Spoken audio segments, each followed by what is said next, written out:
하나님께서 오늘 우리에게 주시는 말씀은 누가복음 22장 35절부터 38절까지의 말씀입니다.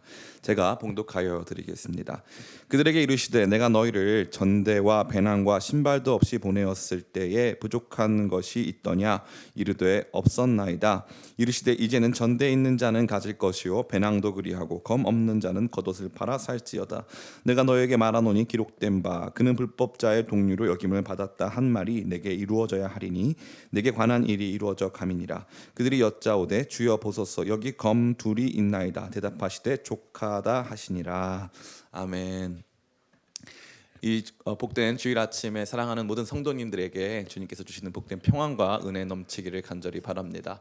코로나19 상황이 장기화됨에 따라서 우리의 온라인 예배도 장기화되고 있습니다. 여러분 안에 영적 긴장감이 조금씩 무뎌지기 시작하고 또 온라인 예배를 드리는 감격이 조금씩 약하여지진 않았나라는 생각을 해봅니다. 그럼에도 불구하고 모든 것은 다 익숙해지기 마련입니다. 이러한 상황과 어려움 속에서도 끊임없이 우리 자신을 일깨워서 하나님 앞에서 온전한 예배자로 서기를 힘쓰고 애쓰는 저와 여러분 다 되기를 원합니다. 또한 여러분에게 희망적인 메시지를 드리고 싶은데 오늘 보니까 우리 확진자 숫자가 64명 정도로 많이 줄어들었습니다. 나흘 연속 두 자릿수라고 하는데요. 조금만 더 힘낸다면 제가 생각했을 때는 10월 중에 아마 오프라인 예배를 재개할 수 있는 날들이 오지 않겠는가 하는 생각이 듭니다. 여러분 두려워하지 마시길 간절히 축원합니다. 이 기간은 조금 더 길어질 것입니다. 우리가 이 코로나와 더불어 싸우고 이러한 삶 속에서 살아남는 이 시간들은 아마 내년 그 이후까지도 펼쳐질 수 있습니다. 그렇기 때문에 우리는 날마다 우리에게 주어지는 상황 속에서 아주 균형감 있고 멋있게 이러한 일을 잘 대처해 나가고 모이기도 하고 흩어지기도 하는 가운데서도 흔들리지 말고 이 믿음 가운데 머무는 저와 여러분 다 되기를 간절히 바랍니다. 이제 말씀 같이 나누겠습니다. 지난 시간 우리는 자격 없는 당신의 제자들을 끝까지 섬겨주시는 예수님에 대해서 함께 생각해 본 바 있습니다. 이제 예수님의 여러 가지 행동과 말씀들은 예수님의 십자가를 향해 가고 있습니다. 십자가 사건은 아마 제자들이 상상도 하지 못한 사건 같습니다. 아무리 예수님이 말씀을 하셔도 납득이 잘 가지 않고 상상이 되지 않는, 그래서 사실 마음속에 두고 싶지도 않은 아주 비극적이고 안타까운 사건이 아마 그들에게는 십자가였을 것입니다. 그러나 그럼에도 불구하고 예수님은 당신이 가셔야 되는 길을 아셨기에 제자들에게 끊임없이 십자가의 의미를 되새기고 예수님께서 십자가, 부활, 승천하신 이후에 제자들이 살아야 하는 삶의 내용들, 제자들이 증거하고 제자들이 받아들여야 되는 이야기들을 함께 나누고 계십니다. 성만찬으로부터 시작해서 그 이후의 말씀들까지, 성만찬 끝나고 너희가 나를 배반할 것이다 말씀하신 다음에 오늘 이 말씀을 주시면서 예수님 부활, 예수님 죽으심, 부활, 승천 이후에 제자들에게 던져질 현실, 제자들에게 던져질 삶의 정황들에 대해서 예수님 준비시켜 주고 계신 것입니다. 아무쪼록 오늘 말씀을 통해서 우리 주님께서 주시는 복된 준비, 우리 주님께서 우리 가운데 주시는 거룩한 이 말씀의 준비가 우리 가운데 충만해지는, 하나님께서 허락하시는 거룩한 교훈의 시간 다 되시기를 예수님의 이름으로 축원합니다. 우리는 먼저 간략히 본문의 내용을 살피기를 원합니다. 오늘 본문 말씀에서 예수님은 제자들을 준비시키십니다. 전대와 배낭 그리고 칼을 소지할 것을 말씀하십니다. 전대는 헬라어로 발란티온이라고 하며 주머니를 의미하는데 오직 누가복음에만 나오는 단어입니다. 당시에는 우리가 지금 사용하고 있는 종이, 지폐, 종이로 된 화폐가 없었습니다.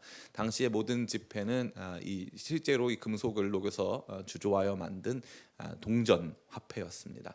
그러한 화폐를 보관하기 위해서는 현대인들이 사용하는 지갑을 사용할 수가 없었고 그 동전을 넣을 수 있는 동전 주머니가 필요했다는 거죠. 그러니까 이 전대의 주된 목적은 동전 주머니로서 돈을 휴대하는, 돈을 가지고 보관하고 휴대하는 목적을 지니고 있었다는 사실입니다. 그 전에는 이거 없이도 잘 살았는데 이제 예수님께서는 이 전대를 휴대하고 소지할 것을 말씀하셨다는 거죠. 이것은 어떠한 의미를 갖느냐 하면 이제 돈을 좀 보관해라, 이제 돈을 좀 휴대하고 이것을 사용할 수 있도록 준비해라 라고 말씀하신다는 것입니다. 배낭은 헬라어로 또한 페라라고 하는데 이것은 아마도 그 목적 자체가 옷을 담거나, 오늘 우리가 여행을 다닐 때 주로 배낭에 옷을 담는데 옷을 담는 목적은 아닌 것 같습니다. 당시에 대부분의 사람들은 단벌 신사들이었습니다. 그래서 옷을 담는 목적이나 다른 소지품을 담는 목적은 거의 없었고 대부분 음식을 보관했습니다. 음식을 보관해서 그것들을 여정에서 계속적으로 그런 공급들을 누릴 수 있도록 하는 역할을 했다는 것이죠. 예수님께서는 이제 이러한 전대나 배낭을 소지할 것을 말씀해 주셨다는 것입니다. 또한 뿐만 아니라 여기서 흥미로운 장면이 등장하는데 이제는 칼을 소지할 것까지 말씀하셨다는 것입니다. 36절입니다. 이르시되 이제는 전대에 있는 자는 가질 것이요 배낭도 그리하고 검 없는 자는 겉옷을 팔아 살지어다. 아니 심지어 이 검에 대해서는 겉옷을 팔아서라도 이 검을 휴대하고 또 소지하고 보관해라라고 말씀하신다는 것이죠. 이 당시에 이 전대와 배낭은 그나마 좀 괜찮을 수 있는데 칼을 소지했다는 것은 어떤 의미로 보자면 오해의 소지를 불러일으킬 수 있습니다. 그것은 반란군이라든지 또 폭력배, 또 불량배와 같은 모습으로 연상시킬 수 있기 때문에 그렇습니다. 그러나 예수님께서는 생필품과 같은 옷을 팔아서라도 그 검을 소지하라고 말씀하신다는 것입니다. 그런데 가만히 봤더니 제자들은 이미 검을 2자루나 소지하고 있었습니다. 38절입니다. 그들이 여짜오되 주여 보소서 여기 검 둘이 있나이다. 대답하시되 족하다 하시니라. 예수님의 걱정이 그다지 필요하지 않았던 것처럼 보여집니다. 검 이미 휴대하고 있었습니다. 예수님은 왜 이런 말씀을 하셨을까요? 갑자기 예수님께서 제자들에게 왜 이러한 태도를 보이시며 아주 구체적으로 그들이 소지하고 휴대하고 또 보관해야 될 것들에 대해서 말씀하셨는가에 대해 함께 생각해 보기를 원합니다.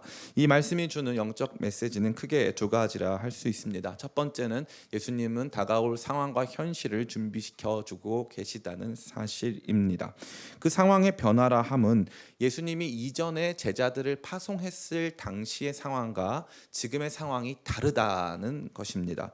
그렇다면 예수님께서 제자들을 파송했을 당시의 상황은 어떠했습니까?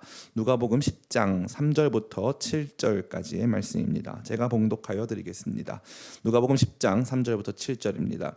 갈지어다 내가 너희를 보냄이 어린 양을 이리 가운데로 보냄과 같도다. 전대나 배낭이나 신발을 가지지 말며 길에서 아무에게도 문안하지 말며 어느 집에 들어가든지 먼저 말하되 이 집이 평안할지어다 하라. 만일 평안을 받을 사람이 거기 있으면 너희의 평안이 그에게 머물 것이요 그렇지 않으면 너희에게로 돌아오리라. 그 집에 유하며 주는 것을 먹고 마시라. 일꾼이 그 삭을 받는 것이 마땅하니라. 이 집에서 저 집으로 옮기지 말라. 아멘. 이 말씀의 내용은 예수님께서 제자들을 파송하시는 상황에서 주신 지침입니다. 이때의 상황은 바로 훈련과 체험의 상황이었던 것이죠. 예수님께서 육신으로 제자들과 함께 하시며 제자들에게 가르침을 주시고 그들을 훈련시키시고 그들을 평가할 수 있는 상황에서 주신 지침이라는 사실입니다. 이것을 통해서 예수님께서 가르치고자 하셨던 것은 전대 배낭 신발 없어도, 신발은 이제 아예 신발을 신지 말아라는 뜻이 아니고 여분의 신발을 말하는 것입니다. 이게 당시에 여행자들이 주로 다 걸어 다녔기 때문에 여분의 신발들을 많이 준비했었는데 여분의 신발 필요 없다. 돈을 보관할 필요 없다. 음식도 공급해 줄 것이다. 여기 보면 뭐라고 되어 있습니까? 일꾼이 그 삭을 받는 것이 마땅하다라고 되어 있죠. 그러니까 그러한 모든 공급이 길 위에서 훈련 과정에서 다 공급될 것이다. 그리고 그 공급을 경험하는 것이 훈련이다. 하나님께서 그런 과정에서 공급해 주실 것이라는 그런 경험 자체가 훈련이 될 것이다라고 말씀하셨다는 것이죠. 그러니까 이런 과정을 통해서 하나님의 공급하심을 더욱 깊이 의지하게 하셨다는 것입니다. 일반적으로 그들이 여행에서 갖고 있었던 전대 또 배낭 신발과도 같은 것들을 의지하지 말고 전적으로 하나님을 의지할 수 있는 전적 의지의 훈련을 시키셨다는 것이고 그것을 통해서 하나님께서 실제로 공급하시는 것을 경험했다는 것입니다. 그래서 예수님께서 오늘 말씀에서 첫 번째 주시는 질문이 뭡니까? 그들에게 이르시되 내가 35절입니다. 그들에게 이르시되 내가 너희를 전대와 배낭과 신발도 없이 보냈을 때 부족한 것이 있더냐? 이르되 없었나이다. 제자들은 부족한 것을 경험한 적이 없어요. 예수님께서 그때 보내셨을 때 하나님 아버지 의지해서 그때 이 전대도 없이 배낭도 없이 여분의 신발 없이 갔는데 거기서 다 공급받았고 다 채워짐을 경험했습니다. 이게 제자들의 경험이었고 예수님도 그 사실을 알고 계십니다. 그런데 이제는 상황이 달라졌다 이거죠. 그런데 이제는 상황이 다르다. 그런데 이제는 달라졌다. 여러분이 주목해야 될 내용이 바로 여기입니다. 예수님께서 육신으로 혹은 예수님께서 더 가깝게 혹은 예수님께서 더 확실하게 우리 가운데 그런 훈련을 시키실 때가 있다는 거죠. 그러한 훈련 가운데서는 전적으로 하나님을 의지하게끔 하는 거죠. 두 벌 옷도 소지하지 못하게 만들고 배낭도 소지하지 못하게 만들고 전대도 없이 그저 주께서 가라고 하시는 길을 묵묵히 걸어가야 하는 시간들이 존재한다는 것입니다. 그런데 이제는 어떤 상황입니까? 이제는 상황이 달라졌다는 거죠. 그건 무엇을 의미합니까? 예수님께서 죽으시고 부활 승천하신 이후에 이제 예수님과의 동행은 영적 동행이 되었습니다. 우리 가운데 계신 성령께서 우리와 함께 하시면서 우리가 예수님과 함께 동행하고 있음을 느끼게 하고 체험하게 하는 것이지, 예수님하고 과거에 느꼈었던 그 완벽한 동행, 육신으로 함께하사 완벽한 동행, 너무 분명한 그 동행과 다르다는 것이죠. 그러니까 예수님께서 이제 죽으시고 부활 승천하신 이후에 제자들, 사도들에게 맡겨진 삶은 현실이었다는 것입니다. 현실. 이게 매우 중요한 거예요. 한편으로는 하나님의 공급하심을 인식하면서 다른 한편으로는 이제 우리 가운데 전대와 배낭 심지어 칼이 필요하다라고 하는 인식까지 가져야 한다는 것입니다. 이 두 가지의 인식이 너무나 균형 있게 우리 가운데 필요하다라는 것이죠. 이것을 예수님께서 주셨다는 것입니다. 너무 놀랍지 않습니까? 저는 이 말씀을 준비하면서 아주 흥분했습니다. 이 말씀이야말로 오늘 이 시대를 살아가는 우리 그리스도인들에게 너무 필요한 말씀이라는 확신을 했기 때문에 그렇습니다. 그래서 저는 어저께 밤에 이 말씀을 준비하는 게 너무 기뻐서 저희 집사람한테 이 말씀의 내용을 설명해 주었습니다. 그때 저희 집사람이 한 말이 어렵도다 였습니다. 어렵도다. 그래서 역시 이거 현실인가? 라는 생각을 했던 거죠. 전 너무 신기했어요. 왜냐하면 그 전에 우리가 교회에서 배울 때는 뭐냐면은 하나님이 함께 하시면 전대 필요 없다, 배낭 필요 없다, 두 벌 신발 두 개 가질 필요 없다. 아니 심지어 칼이 왜 필요하냐? 주님이 우리의 능력이 되시는데 이거 배우고 살았거든요. 근데 예수님이 뭐라 하시는 거예요? 이제는 그거 가져라. 이제는 그거 필요하다. 너무 신기한 말씀이었어요. 이제는 그게 필요하다는 거예요. 이제는 그게 필요하다는 거죠. 어떤 시점에서는 그게 필요 없는 시점이 있다는 거예요. 그런 것 없이 맨 땅에 헤딩하고 맨몸으로 달려가도 하나님께서 다 받쳐주시고 함께 하시는 시간들이 있다는 거죠. 그러나 또 다른 시간, 우리에게 맡겨진 더 긴 시간 속에서, 삶의 더 깊은 여정 속에서는 사실은 전대도 준비하고 배낭도 준비하고 심지어 칼도 준비해야 한다는 거죠. 얼마나 놀랍습니까? 저는 우리 이 사랑하는 성도님들에게 늘 드리는 말씀 가운데 영적 피터팬 컴플렉스를 극복하라고 말씀드립니다. 영적 피터팬 컴플렉스는 뭐냐? 나는 하나님과 동행하니까 하나님의 전적인 돌보심 속에 있으니까 걱정할 필요 없고 염려할 필요 없고 다 하나님께 맡겨드리면 하나님께서 다 해결해 주신다라고 하는 것이죠. 이게 순수하고 좋은 믿음 같아 보여요. 순수하고 좋은 믿음. 그런데 이게 과도할 때는 어떻게 됩니까? 다 하나님 책임이 되는 거예요. 나는 하나님 믿으니까 코로나 상황 속에서 마스크 안 써도 하나님 나 보호해 주시겠지. 저는 예전에 진짜 그런 믿음이 있었어요. 진짜로. 그래서 제가 지금까지 뼈가 부러져 본 적이 없거든요. 하나님이 저 돌보셔서 저는 뼈가 안 부러지는 것 같다라는 생각이 들더라고요. 그래서 한동안 제가 너무 자랑이었어요. 뼈가 부러진 적이 없다. 한 번은 이 교통사고가 났는데 제가 차 바퀴 밑으로 제 다리가 들어간 적이 있어요. 이렇게 차가 통과하고 제가 그 달려가다가 넘어졌는데 미끄러져 가지고 달려오는 차 밑으로 들어간 거예요. 그런데 안 부러진 거예요. 그때 하나님 나와 함께 하신다. 그런 생각이 있었죠. 그러면 그 이후에 제가 그 믿음을 가지고 막 달려가서 일부러 차 밑으로 막 들어가고 그럴까요? 그러면 이상한 사람이죠. 나는 슈퍼맨이다. 내 인생엔 아무 문제가 없을 것이다. 뭐든지 할 수 있다. 해가지고 하는 건 이상한 존재예요. 그때 뭘 깨닫는 거? 두 가지를 깨닫죠. 하나님이 함께 하시면 어떤 것도 가능하구나. 두 번째는 그럼에도 불구하고 나에게 주어진 삶의 일상을 성실하게 준비하며 살아야겠구나. 이 두 가지가 우리 가운데 고스란히 들어오는 것이죠. 이것은 어떤 역할을 해줍니까? 내가 준비한 것들을 절대적으로 신뢰하지 않게 만들죠. 이미 한번 우리는 하나님만 절대적으로 신뢰하면 전대도 필요 없고 배낭도 필요 없고 두 개의 신발도 필요 없는 삶을 경험했다는 거예요. 아, 하나님께서 더 위에 계셔서 나의 삶 전체를 돌봐주시는구나 라는 경험했다는 거예요. 그런데 그 가운데 우리가 살아야 할 삶의 일상과 현실 또한 허락해 주셨다는 거죠. 예를 들어 여러분 부모님이 만수르예요. 그래가지고 우리 엄마 아빠가 만수르니까 돈이 아주 많으니까 나는 일할 필요가 전혀 없어서 40살이 되도록 집에서 플레이스테이션 하면서 놀고 있어요. 왜냐하면 걱정할 필요가 없잖아요. 내 삶은 다 보장되어 있으니까. 그럼 다 놀고 그 어떠한 삶의 현실이나 현장에 나가지 않을까요? 그렇지 않다는 거죠. 그럴 수 없습니다. 성숙이라는 것은 현실을 맞닥뜨리는 거죠. 돈이 아무리 많아도 그 돈 중에 일부를 가지고 필요한 여러 가지 일들을 감당하는 것이 성숙이에요. 이제 주님께서는 둥지를 흩으시는 거예요. 그동안 내가 너희들과 함께 하면서 모든 공급을 내가 다 채웠고 모든 것을 내가 다 보호해 주었어. 그러나 이제는 상황이 달라졌다. 이제는 훈련 상황 아니고 실전 상황이다 이거죠. 그럼 목사님 훈련 상황은 왜 그랬고 실전 상황은 왜 이렇습니까? 여러분 잘 보세요. 훈련과 실전이 다른 게 하나 있어요. 실전 따로 훈련 따로가 아니에요. 훈련에서 배운 내용과 가치를 실전에 응용하는 게 능력이에요. 응용하는 것. 그러니까 하나님의 돌보심이라고 하는 전적인 공급이라고 하는 가치와 삶의 자세를 내 삶에 주어지는, 그때는 이런 준비 저런 준비를 해야 되는 그러한 상황 속에서 응용할 수 있고, 그러한 태도와 자세를 갖되 그것을 현실에서 가능하게 만드는 것이 성숙이요 능력이라는 것입니다. 이제 주님께서 저와 여러분에게 요구하고 원하시는 것이 바로 그러한 상황이라는 것이죠.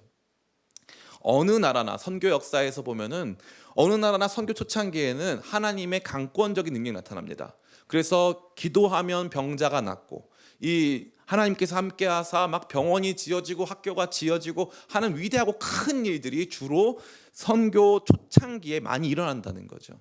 제가 예전에 아프가니스탄에 간 적이 있는데 그때 선교사님이 같이 가면서 저한테 그러는 거예요. 여기에서 아이들한테 줄 수 있는 게 없으니까 뭐 $1 주면은 거의 이제 막 100명이 몰려들어서 서로 싸우니까 거기서 그렇게 하면 안 된다는 거예요. 대신에 초콜릿도 주면 안 된다는 거예요. 왜냐면 싸우니까 애들끼리 위험하다 이거죠. 할 수 있는 일이 한 가지가 있다는 거예요. 그러면 뭐냐? 아이들 머리에 손을 얹고, 혹은 좀 위험한 일이긴 한데 몸에, 애들 어깨 같은데 손을 얹고 몰래 기도를 해주라는 거예요.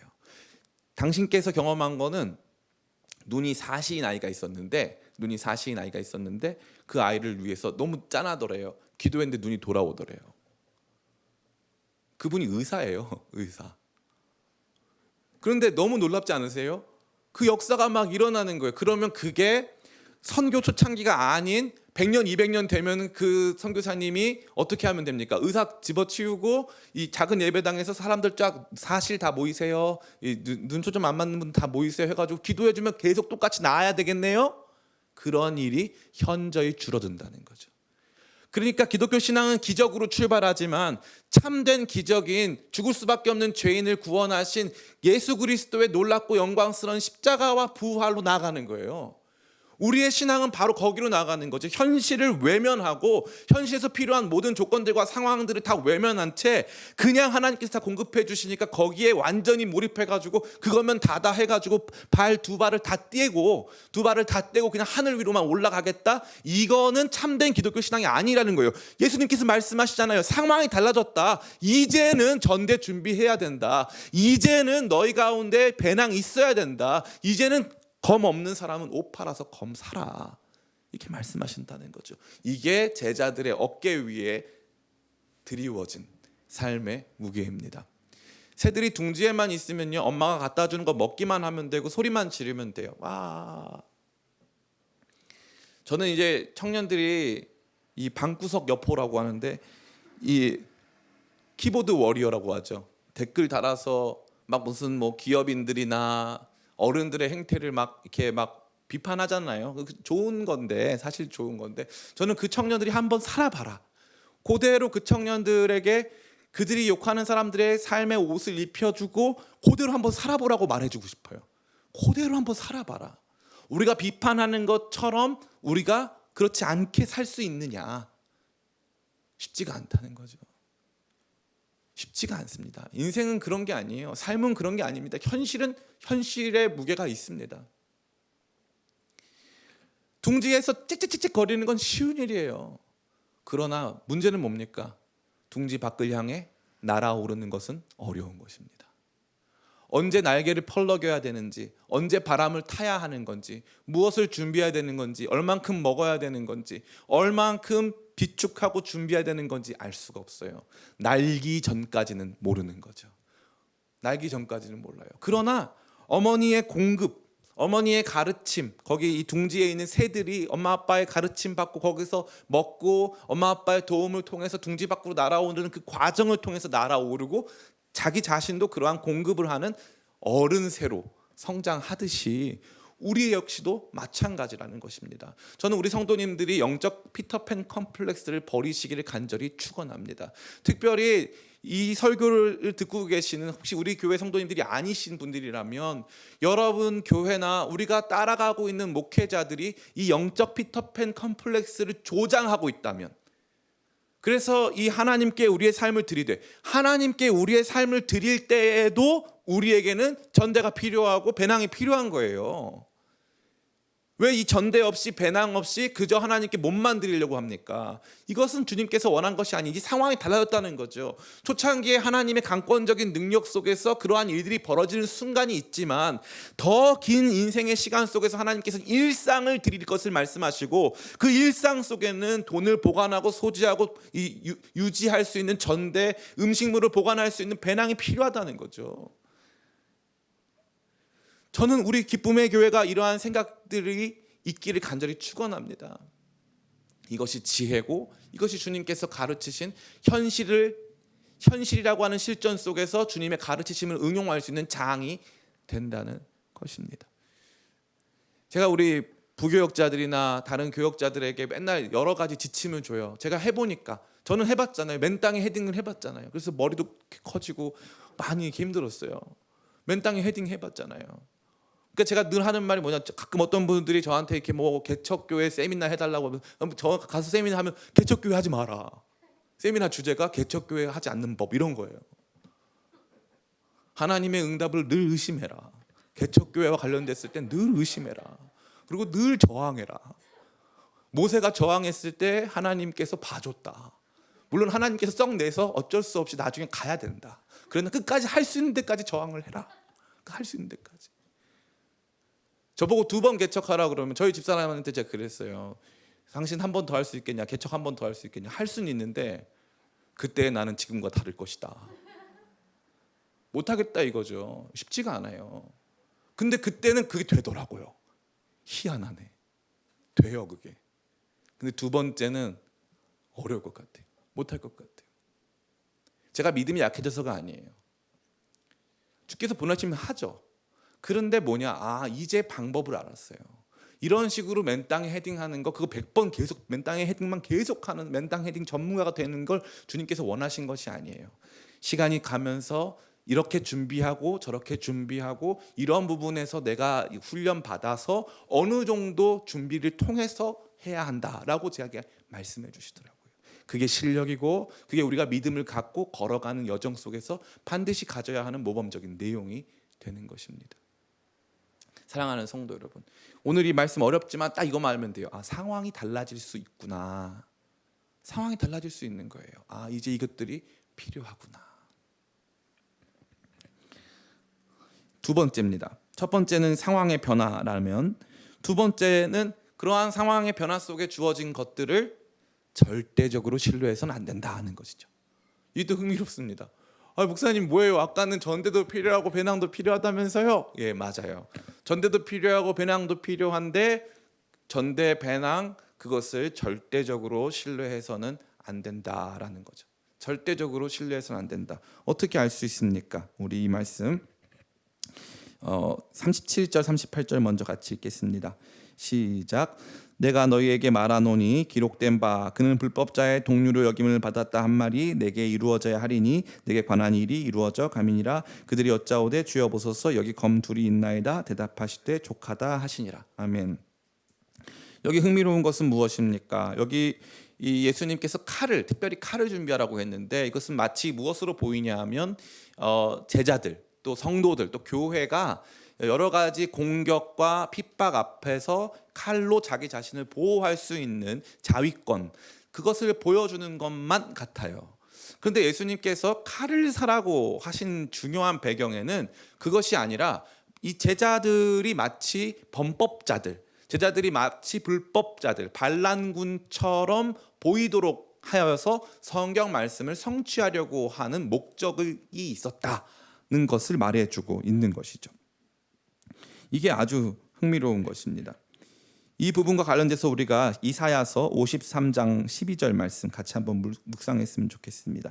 이사야서 53장 12절 말씀입니다. 앞에 화면이 준비되어 있습니다. 같이 한번 읽겠습니다. 시작. 그러므로 내가 그에게 존귀한 자와 함께 몫을 받게 하며 강한 자와 함께 탈취한 것을 나누게 하리니 이는 그가 자기 영혼을 버려 사망에 이르게 하며 범죄자 중 하나로 헤아림을 받았음이니라. 그러나 그가 많은 사람의 죄를 담당하며 범죄자를 위하여 기도하였느니라. 아멘. 그러니까 칼은 어떤 용도입니까? 칼은 사용하라고 사라고 하신 거예요? 아니면 상징으로 사라고 하신 거예요? 상징이다 이거예요. 상징이다. 예수님 자신의 죽음을 예수님도 별반 다를 것 없는 불법자, 예수님도 경건하지 못한 메시아로서 메시아가 거룩해야 되는데 아니에요. 예수님은 불법자 중 하나로 카운트됐다. 불법자 중 하나로 이렇게 여김받았다는 모습을 보여주시기 원하셔서 칼을 사라고 말씀하셨죠. 근데 칼은 몇 자루밖에 없었습니까? 2자루밖에 없었죠. 제자들은 12명인데 칼은 2자루였어요. 근데 그러면은 이 칼이 실제적으로 다 필요하다면 12명이 다 가지고 있어야 되죠. 심지어 이 칼은 옷을 팔아서라도 사라고 했잖아요. 그런데 그렇지 않았다는 거죠. 이것은 상징이었다는 거예요. 너무 흥미롭습니다. 칼을 사라고 했는데, 그래서 칼이 필요한 현실을 주셨다고 했는데 나중에 봤더니 이게 상징이다, 안 받아들여지는 거죠. 이것을 확실하게 볼 수 있는 그림은 이 밑에 나와요. 제가 사실은 오늘 설교가 그 밑에까지 할까 하다가 그러면 너무 우리가 겟세마네 기도를 도외시할 것 같아가지고 그 밑에 내용은 제가 다음에 다루기로 했지만 여기에 아주 중요한 이 칼에 대한 내용이 나오기 때문에 여러분과 함께 나누고자 합니다.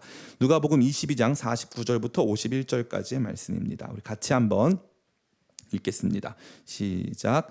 그의 주위 사람들이 그 된 일을 보고 여짜오되 주여 우리가 칼로 치리이까? 종을 쳐 그 오른쪽 귀를 떨어뜨린지라. 예수께서 일러 이르시되 이것까지 참으라 하시고 그 귀를 만져 낫게 하시더라. 아멘. 이 누가복음에 이 칼이 집중적으로 많이 나오는데요. 너무 흥미로운 것은 칼을 사라고 했고 칼을 소지하고 있었습니다. 그래서 이 칼의 목적은 위급한 일을 당할 때 유사시에 자기 자신을 보호하는 자위적 성격을 가진 것으로 우리가 해석할 수 있는 거죠. 그러니까 정작 우리도 누군가와 싸우게 되면 우리도 이제 맞대응을 하면서 방어적으로 이것을 사용할 수 있다로 생각한 거죠. 제자들은 지금 이걸 방어의 목적, 예수님을 보호하고 예수님을 잡아가지 못하도록 만들기 위한 방어적 목적을 가지고 사용을 했습니다. 예수님 어떻게 하십니까? 이것까지 참으라. 안 된다. 안 된다. 너무 모순적이잖아요. 그래서 저희 집사람이 어렵다고 한 거예요. 너무 모순적이잖아요. 칼을 사라면서요. 칼이 필요한 현실이라면서요. 그런데 칼은 상징이었어요. 그 말은 뭐냐? 칼을 가지고 있되 쓰진 않는 거예요. 너무 어렵죠. 그래서 준비예요. 오늘 설교 제목을 제가 한번 바꿨어요. 사실은 이게 준비예요. 준비. 이 준비를 해야 되는 거예요. 칼이 필요한 삶이에요. 너무 무서운 삶이라는 거죠. 자기 자신을 스스로 보호해야 할 만큼 핍박과 어려움이 다가오는 삶이라는 거예요. 그런데 그 칼을 쓸 수 있다 없다? 없다는 거예요. 그 칼을 써서는 안 된다는 거죠. 이 칼이 필요했던 이유는 무엇을 상징하기 위함이었냐면은 예수님도 사람이었다. 예수님도 메시아처럼 하늘에서 날개 달고 내려오신 분 같아 보이지 않았다. 예수님 그냥 범법자 중 한 사람 같아 보였다. 그거예요. 자기 자신을 보호하고 또 뭔가 공격할 수 있는 그 무기를 가지고 있었다. 예수님 잡을 때요, 예수님이 내가 여기 있다 하고 물론 말씀하셨지만 순순히 잡혀오시긴 했지만 그럼에도 불구하고 저항이 있었습니다. 다른 사람들하고 똑같던데요. 잡아갈 때 보니까 저항하던데요. 공격하던데요. 범법자들 중에 하나도만요. 똑같은 존재도만요. 그런데 그것은 성경을 성취하기 위한 도구였다는 거죠. 이 말은 무엇입니까? 우리 가운데 실제로 필요는 했어요. 핍박이 있었고 공격이 있었습니다. 그런데 그것을 가지고 사용할 수는 없어요. 왜냐하면 그것은 절대적으로 의지하거나 절대적으로 사용해야만 하는 목적을 가진 것이 아니기 때문에 그러한 것입니다. 특별히 칼의 경우가 여기에 해당한다고 볼 수 있는 거죠. 전대나 배낭은 나중에도 계속 사용합니다. 그러나 이 칼에 대해서만큼은 그것을 절대적으로 의지하거나 그것을 통해서 우리 자신을 증명해내려고 하는 수고와 노력을 기울여서는 안 된다고 말씀하시는 거죠. 이 기독교는 역사를 통해서 알아야 합니다. 기독교 역사의 중심에는 언제나 하나님 나라가 있었어요. 이 하나님 나라를 어떻게 해석할 거냐 사람들마다 의견이 분분했습니다. 그런데 이 중세 시대에는 이 하나님 나라를 국가와 동일시했습니다. 국가는 이 공권력을 가지고 있는 이 무력을 사용할 수 있는 그러한 공동체입니다. 그래서 하나님 나라를 핍박하고 하나님 나라가 거기에서 무시당하거나 조롱당하거나 또 여러 가지 위험을 만나게 될 때 칼을 사용할 수 있다라고 하는 의식을 갖기 시작한 거죠. 그러한 의식들은 끊임없이 반복적으로 역사 가운데 나타나곤 하였습니다. 그래서 칼을 사용하면서도 이 칼을 사용하는 목적은 바로 하나님 나라를 수호하고 하나님 나라에 대한 위협을 제거하기 위함이다. 이런 거죠. 정치적인 칼, 폭력적인 칼, 그것이 무엇이 됐든 그 칼을 사용할 수 있다라고 하는 입장이 있었다는 거예요. 그런데 그건 어디에서 기인한 거냐 하면은 칼을 사용할 수밖에 없는 현실도 도래했기 때문에 그래요. 그러한 저항이 필요했다는 거죠. 그런데 성도의 바른 삶은 무엇입니까? 그렇게 주어진 칼을 나도 싸울 줄 알아. 나도 한번 해볼까? 나도 한번 붙어볼까? 나도 너랑 싸워서 이길 수 있어. 나도 나 자신 보호해야 돼. 나도 먹고 살려야 될 가족들이 있단 말이야. 한번 싸워볼까? 하는데 그때 어떻게 하는 거예요? 그것까지 참으라. 안 된다. 안 된다는 거예요. 이건 정말 많은 메시지를 우리 모두에게 던져주고 있는 거죠. 정말 많은 메시지를. 정리하면 이렇습니다. 예수님께서 우리 가운데 주시는 이제 우리가 현실 속에서 살아가야 되는 삶의 무게와 깊이는 아주 깊고 아주 무거워요. 그래서 전대도 필요해요. 돈도 좀 보관해야 됩니다. 하나님의 공급이 없는 것 같은 상황이 생길 수 있어요. 뿐만 아니라 하나님께서 공급하시는 양식이 없어서 굶을 수도 있어요. 그러니까 배낭에 음식도 채워 넣어야 됩니다. 마트 갔다 와야 돼요. 그런데 자기 자신을 보호하기 위한 이 칼의 경우에 있어서는 그것을 절대적으로 의지하거나 사용해서는 안 된다는 거죠. 왜냐? 그것은 상징이기 때문에. 상징이기 때문에. 그건 뭘 보여준다? 예수님도 그들 가운데 계셨다. 예수님 잡아올 때 사람들이 저항하던데요. 사람들이 막 칼 휘두르던데요. 저 아까 귀 떨어졌었어요. 근데 예수님 붙여주셨어요. 너무 놀라운 얘기 아닐까요? 칼을 주셨고 칼 사라고 해놓고서는 쓰면 안 된대요. 쓰면 안 돼. 이 말씀은요 너무 중요한 내용을 다루고 있어요. 정말 중요한 내용을 다루고 있어요. 교회는 칼을 쓸 수 있는가예요. 성도는 칼을 쓸 수 있는가? 칼을 가지고는 있을 수 있죠. 야, 나 칼 있어. 카리스마. 나 칼 있어. 이거 할 수 있어요. 근데 칼을 쓸 수는 없어요. 칼을 쓸 수는 없어요. 제가 매우 조심스러운 말씀을 여러분에게 드리고자 합니다. 최근 교계 일부에서 지금 한국 교회에 닥쳐 있는 이런 상황, 특별히 이 행정부에서 이 교회 예배를 어느 정도 제한하고 교회 모임 자체에 대한 이런 어떤 장애를 주고 있는 상황을 이것을 교회에 대한 핍박으로 간주하자라고 하는 인식이 조금씩 일어나고 있어요. 우리가 대한민국의 국민으로서, 이 땅의 시민으로서, 이 나라에서 권리를 가지고 살아가는 존재로서 우리가 얼마든지 그러한 발언권을 행사할 수 있고 그 부분에 대해서 저항할 수 있습니다. 저항할 수 있어요. 저항할 수 있습니다. 그러나 우리가 그러한 핍박에 대하여서 무력으로 저항한다든지 아니면 그것을 다른 방식의 정치 공세를 통해서 저항하는 것은 그다지 바람직한 모습이 결코 아니라는 거죠. 이러한 핍박이 온다고 해서 우리도 힘 있어, 우리도 할 줄 알아 하면서 우리도 똑같이 그들과 맞대어서 싸울 수 있는 존재는 아니라는 거죠. 우리도 힘이 있습니다. 정치권에서는 한국 교회 부담스러워합니다. 이 교회 관련된 세금 관련 법안도 종교인 과세도 교회 때문에 잘 못해요. 왜냐하면 뭐 성도들도 많고 워낙 우리가 또 입김이 좀 있지 않습니까? 힘 좀 있거든요. 우리 칼 있거든요. 우리도 칼 있거든요. 그런데 교회됨은 그 칼을 사용하지 않는 거예요. 그 칼을 사용하지 않는 거예요. 저는 이 말씀이 너무 좋아요. 너무 좋아요. 이 학교에 등치 큰 아이가 있어요. 등치 큰 아이가 있어요. 힘도 엄청 장사입니다. 싸움도 엄청 잘해. 누가 봐도 그 친구가 싸움 잘하고 등치 큰 거 다 알아요. 근데 이 학교에서 일부러 키 작은 아이들하고 같이 놀아줘요. 그럼 다른 친구들이 그 친구 무시할까요? 무시 안 해요. 왜냐하면 등치도 크고 힘도 세고 싸움도 잘하는 거 알거든요. 싸움 잘하고 등치도 큰데 자기보다 좀 약한 친구들 도와주거든요. 근데 싸움 잘하고 등치 큰데 자기보다 약한 사람들한테 자기 주먹 휘두르고 다른 사람들한테 폭력하고 그런 사람들은요, 겉으로 봤을 때 무섭습니다 하지만 속으로는 욕해요. 무시합니다. 우리는 강자입니다. 교회는 강자예요. 교회가 약자라고 생각하시는 분들 많이 계신데 아니에요. 약자 코스프레 하지 마세요. 교회는 강자입니다. 하나님이 함께 하세요. 가끔 성도들 가운데 일루미나티 뭐 이런 거 믿으시는 분들 계세요. 이거 일루미나티가 만든 거다. 코로나도 다 그들이 다 세상의 배후에 일어난 여러 가지 사건들을 그들이 지배한다. 이거를 믿거나 말거나, 이거 믿어도 되고 안 믿어도 상관없어요. 근데 이거를 너무 중요하게 여기는 사람들에게 제가 물어보고 싶어요. 그럼 하나님은 뭐 하시나요? 하나님이 일루미나티한테 지나요?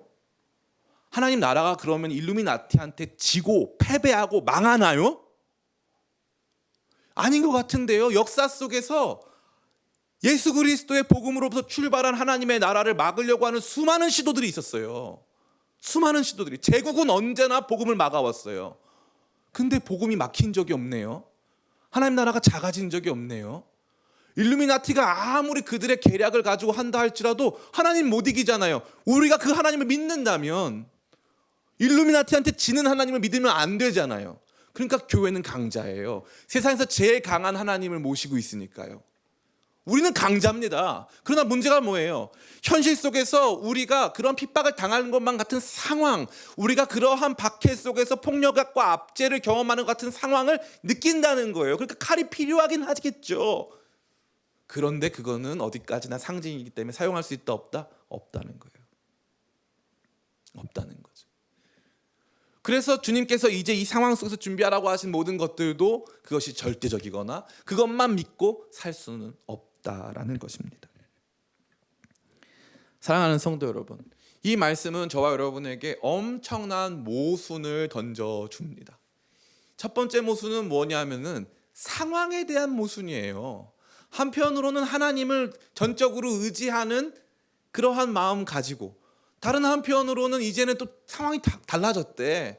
상황 달라져가지고 이제는 돈도 있어야 된대 라고 하는 모순이죠. 두 번째 모순, 첫 번째 모순이 상황에 대한 모순이며 두 번째 모순은 행동에 대한 모순이에요. 한편으로는 돈을 준비하고 한편으로는 배낭을 준비하고 한편으로는 옷을 팔아서라도 칼을 준비하면서 다른 한편으로는 주님을 전적으로 의지하고 다른 한편으로는 그 칼을 쓰지도 못하게 만든다. 이 엄청난 모순이 우리 가운데 척 도래한 거죠. 예수님은 그걸 준비시켜 주시는 거예요. 근데 이게 뭐와 같으냐? 이게 우리 인생과 같다 이거예요. 이게 우리 인생이다. 저는 이 서핑을 타본 적도 없고 할 줄도 모르지만 저에게 있어서 이 서핑이라고 하는 이 스포츠가 제일 신기하기 때문에 언제나 제가 말씀을 드립니다. 이 서핑의 비유가 저는 인생의 비유가 같아요. 인생은 단순 동작이 아니에요. 인생은 복합 동작이에요. 인생은 예술이에요. 그러니까 한 가지 선, 한 가지 면만 갖고 있지 않습니다. 복잡해요. 복잡합니다. 근데 성경이 이걸 다 보여줘요. 성경이 이것을 다 보여줍니다. 구약 성경 특별히 이 인물들과 관련된 내용들을 다룰 때 구약 성경은 한 번도 인생이 쉽다고 가르쳐 준 적이 없어요. 하나님의 사람들이 경험했던 삶은 다 복잡하고 다 어려웠어요. 한편으로는 하나님을 의지하면서 다른 한편으로는 그 땅에서 살아남아야만 했고 그 땅에서 필요한 여러 가지 일들을 감당해야 됐던 거죠. 이 서핑 얘기를 왜 하냐? 첫 번째 최소한 이 서핑을 시작하기 위해서 우리 교회에 서핑 다니는 지체들도 있는 것 같아요. 저한테 나중에 가르쳐 주세요. 최소한 이 물 위에 떠 있기 위해서는 균형을 잡아야 되는데 그러면은 무게 중심이 낮아야 돼요. 무게 중심이 낮아야 됩니다. 무게 중심이 낮아야 되려면 어떻게 됩니까? 배를 서핑 보드에 붙이고 딱 엎드려야 되죠. 그러면은 이게 서핑이 아니라 개헤엄 같이 되죠. 서핑 타기 타려면 무게 중심은 낮게 하는데 일어서야 돼요. 모순이죠. 모순이에요. 서핑을 타려면 어쩔 수가 없어요. 그냥 거기에서 생존하려면 딱 낮추면 돼요.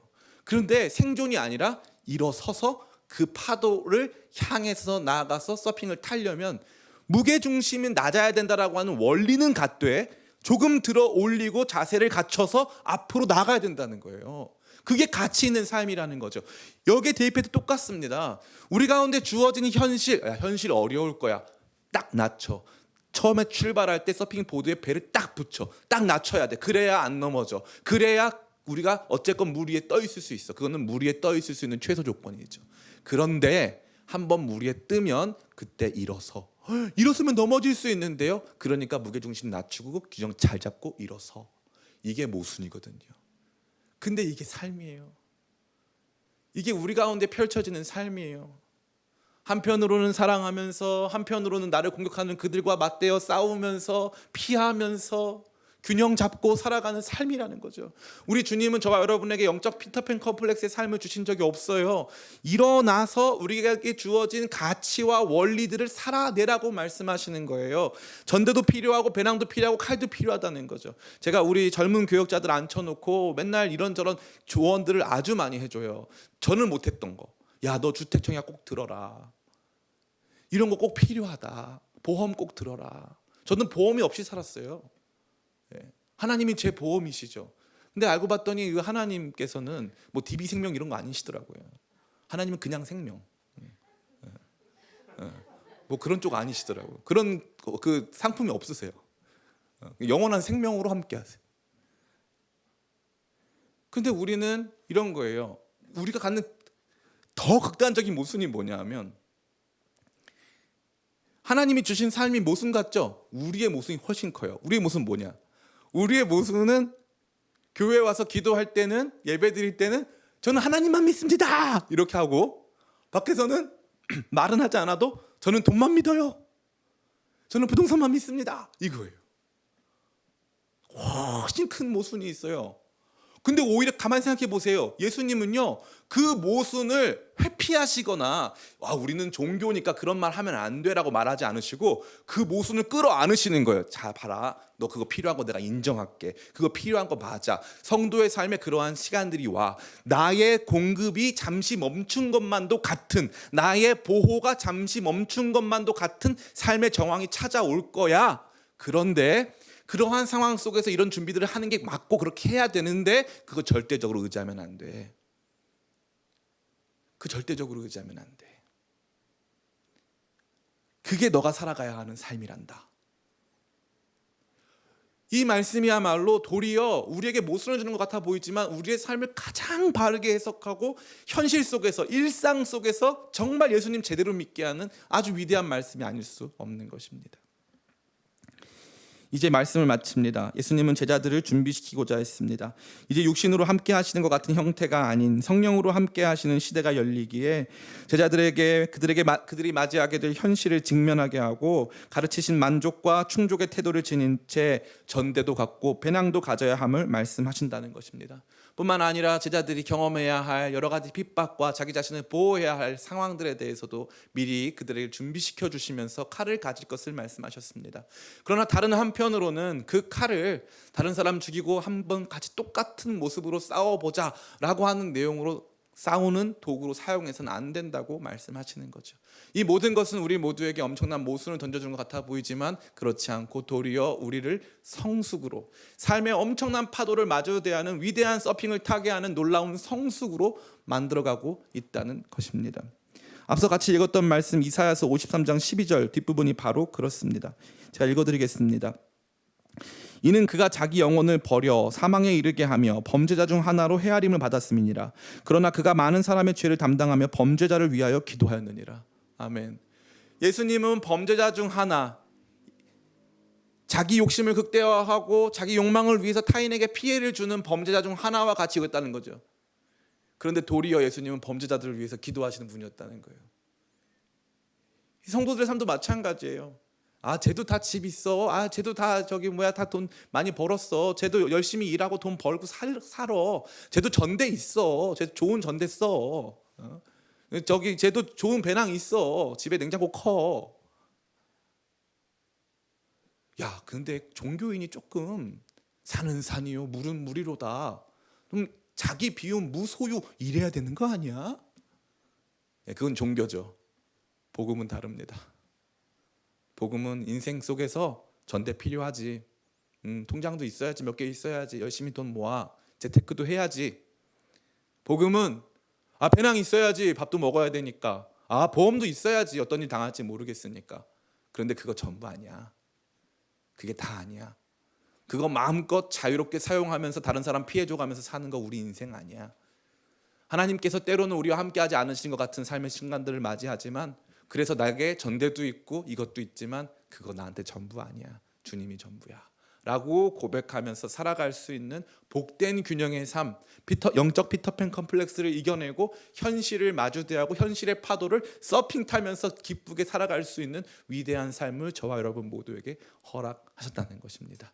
이제 이러한 상황을 직면하고 우리 가운데 주님께서 주신 삶의 방편들 소중히 여기면서도 끝까지 주님 신뢰하고 우리의 정체성, 우리는 칼 막 휘두르고 우리가 같이 정치 세력 만들어가지고 이 땅에서 정치적인 권력 얻는 그러한 존재가 아니라 우리는 그 상황과 현실 속에서 잘 살아남고 그것 가운데서 하나님 온전히 의지하는 참 신자, 성숙한 신자, 일상을 복음으로 채우는 거룩한 예배자의 삶 살겠노라 마음의 고백과 결단하는 우리 기쁨의 교회 모든 성도님들, 또 우리 방송으로 예배에 동참하는 모든 주의 권속들 다 되시기를 예수님의 이름으로 축원합니다.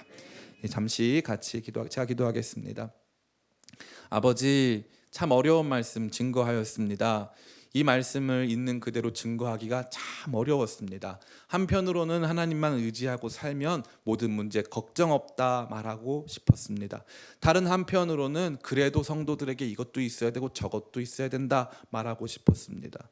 그런데 두 개가 모순되어 보여서 우리 성도님들이 헷갈리시고 균형 잡지 못할까 봐 여러 가지로 고민과 걱정하면서 이 말씀 앞에 겸손하게 정직히 섰습니다. 그랬더니 주님, 이요한 목사의 말보다 예수님의 말씀이 더 옳았습니다. 예수님의 말씀이 더 맞았습니다. 우리는 겉으로 보기에는 이 파도와 같은 엄청난 현실과 싸우고 그것이 전부인 사람 같아 보이지만 사실은 범죄자 같아 보이지만 범죄자를 위해서 기도하는 존재들이었습니다. 주님, 우리는 일상을 살아가는 범인들에 불과했지만 실제적으로는 다른 사람들의 삶을 돕고 그들을 먹이고 마시우는 존재였습니다. 우리는 우리의 전대에 우리 것만 채우는 사람 같아 보였지만 우리의 전대에 다른 사람들의 고통과 아픔을 담아 그들의 삶의 필요를 공급하는 그러한 존재의 사람들이었습니다. 그러기에 우리가 가지고 있는 전대, 우리가 가지고 있는 배낭, 우리가 가지고 있는 칼은 절대적인 것이 아니요, 도리어 그러한 상황 속에서 내가 너희들을 전대 없이 배낭 없이 신발 없이 보낼 때에 부족한 것이 있었더냐? 없었습니다 라고 고백하는 참 균형을 가진 멋진 성도로 성장할 수 있도록 날마다 우리에게 가르치시고 우리를 새롭게 성숙시켜 주시옵소서. 우리의 삶의 현실들을 잘 맞닥뜨리며 이겨내게 도와주시되, 특별히 주님이 코로나 상황이야말로 이제 전대도 필요하고 배낭도 필요한 상황인 것 같사오니 날마다 우리와 동행하심으로 아버지 이러한 상황들을 잘 균형 잡고 일어날 수 있도록 우리 모든 성도님들과 함께하여 주시옵소서. 감사와 찬양 영광 올려드렸고 예수님의 이름으로 기도드립니다. 아멘. 이 시간 찬양하면서 준비한 예물 주 앞에 올려드리겠습니다.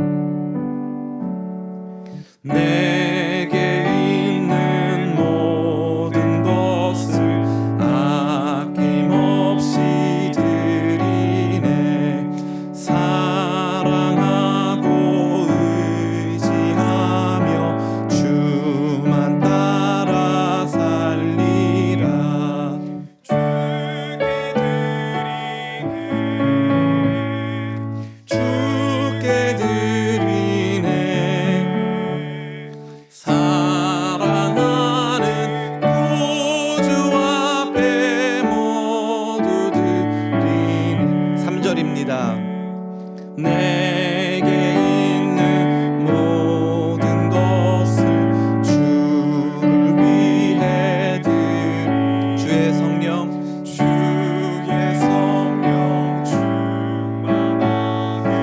내게 내려 주소서. 주께 드리네 주께 드리네 사랑하는 구주 앞에 모두 드리네.